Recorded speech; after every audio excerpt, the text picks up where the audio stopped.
So it's supposed to be a speech about not to play with Ouija boards. But what it came to be a speech was how I came to believe in ghosts. Alright. So, Art Bell, he's a former political talk show host who switched to talking about paranormal events because he just found it less boring. When in an interview, Bell was asked if he believed in ghosts. He stated, "I've never seen one, so I'm skeptical. But I do believe in the paranormal, that there are things our brains just can't understand." I can agree with Bell that I've never seen a ghost and still remain skeptical. And I also agree with Bell with him saying that there are some paranormal things or events that we just simply can't understand with the facts we have. Events that don't line up with our reality and make us question the other side. So I'm going over to hang out with some friends. I get down to my friend's room in the basement and he pulls out a Ouija board. "Yeah, sure, I'll play. Never have I, nor do I believe in ghosts. Why is everyone in the room saying this is such a bad idea? All this hype? I'm a science major. I consider myself the control group. Let's play." We clear off a spot on the bed and get the board and planchetta out. And the planchetta is a teardrop-shaped piece. It has a window over it to show you what letter it's over across the board. So we clear off a spot on the bed and get these out. And we got our fingertips lightly on the planchetta and body leaned in. And we start asking questions. Nothing. Try it with others, maybe? Still nothing. Let's Google some tips.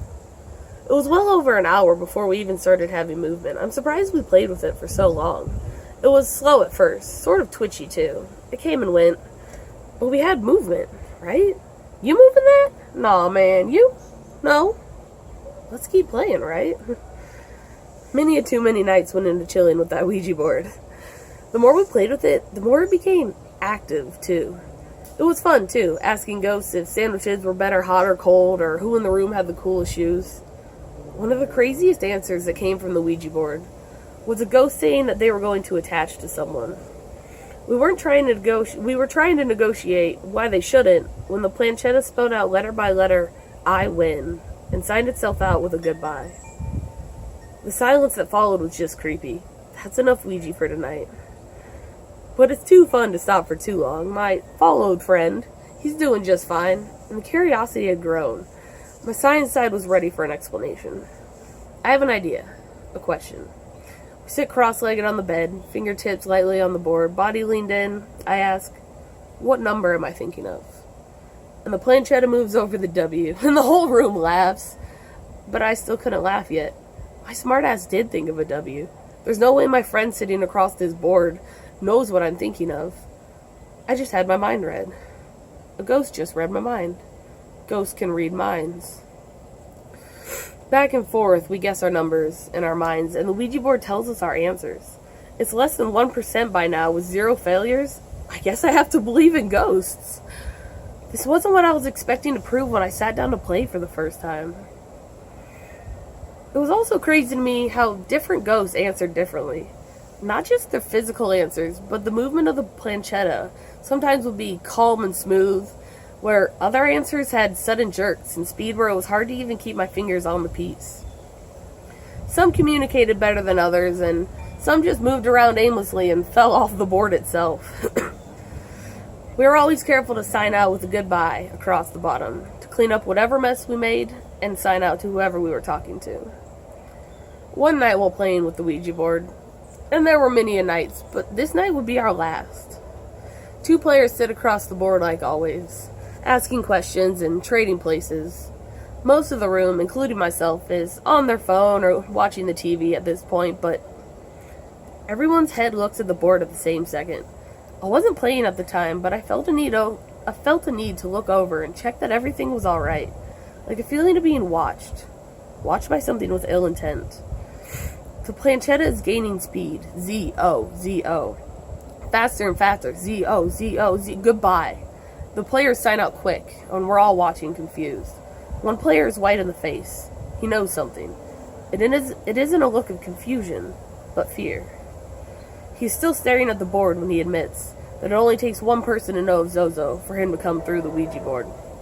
He builds his portal using the energies of others, and moving between the Z and O, which are on opposite sides of the Ouija board. "Let's go out for a cigarette," he proposes. The whole room follows. It feels good to get out of that creepy basement for a bit.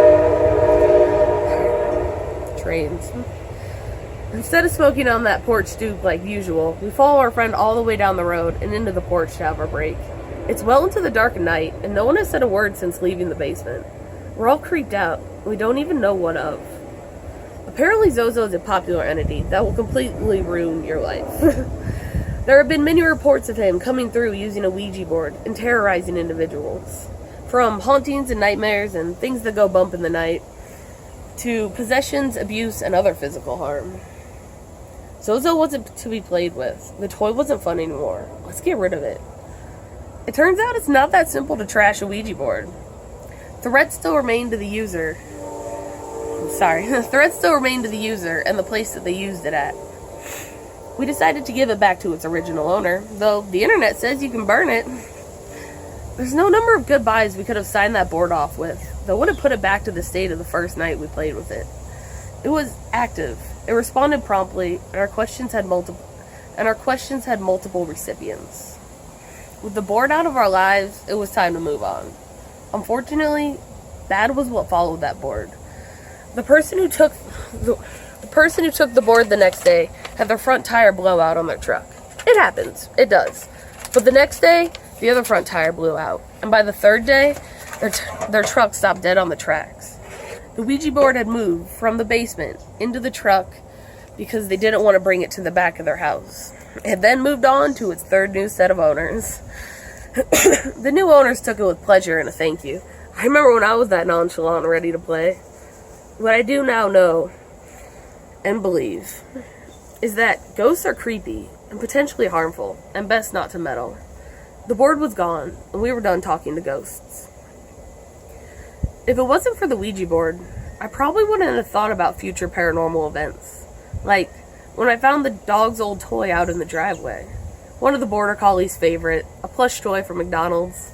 But what made the finding so much more to me was the fact that the border collie hadn't lived in this house for 7 or more years. She's been with my mom in Florida. We haven't done any house cleaning that may have caused the toy to be in the middle of the driveway. So why is it that the border collie, who died 2 days ago in Florida, has her favorite toy from our first home not only found, but in the middle of the driveway? I didn't ask myself too hard, because at this point, I believed in ghosts. And beyond asking everyone in the house if they have seen this toy and getting all no's for answers, I just let myself enjoy it. Enjoy the fact that the collie made a visit and still knows where home is. This turned out to not be my only paranormal dog experience. I'm sitting on my neighbor's couch, who also had a dog pass recently, and while I'm on the couch, I hear tick, tick, tick coming down the stairs. The chow laying at my feet and I lock eyes and then look up at the stairs. There's no one else in the house but the chow and I, and his big fluffy feet don't even sound like that when he walks, but the former dogs did. I hear the ticks a few more times while over, coming down the stairs or around corners. The dog's owner and I both felt it was a heartwarming gesture and welcomed the activity. There are some paranormal things or events that simply we can't understand with the facts we have. Events that don't line up with our reality and make us question the other side. If it wasn't for the couple of months I spent huddled around a Ouija board in the basement, I'm not sure if I would have thought anything about future paranormal events. Maybe a simple shrug and a memory that faded pretty quickly. But because of the events, I turned from a skeptic to a believer. A believer that there's sometimes something more going on. It may not always be a positive influence, but not all ghosts are bad. Sometimes it's just man's best friend checking in on you.